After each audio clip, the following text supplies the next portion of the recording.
हजरत अली और जालिम काजी की कहानी। हजरत अली की जिंदगी में अदल व इंसाफ की ऐसी बेशुमार मिसालें मौजूद हैं जो हर इंसान के लिए सबका आमोज हैं।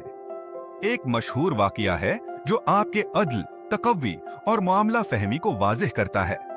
वाकया हजरत अली के जमाने में एक गैर मुस्लिम शख्स ने दावी किया कि हजरत अली की ज़रा लोहे का लिबास और ये कि वो इसका मालिक है।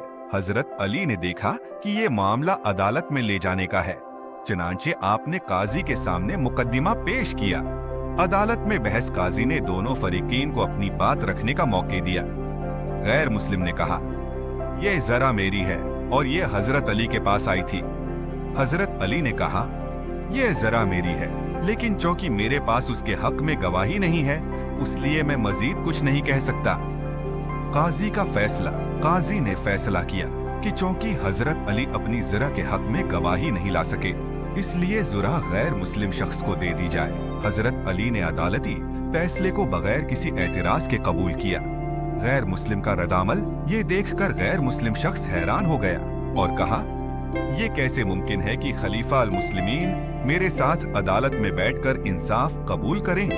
ये अदल सिर्फ अल्लाह के दीन में हो सकता है। उसने फौरन कलमा पढ़ा और इस्लाम कबूल कर लिया। हमारा YouTube चैनल सब्सक्राइब करें और स्टोरी टाइम में शामिल होकर हमारी फैमिली का हिस्सा बने। दिलचस्प और मुनफरिद कहानियों के लिए हमारे YouTube चैनल सब्सक्राइब करें। शुक्रिया।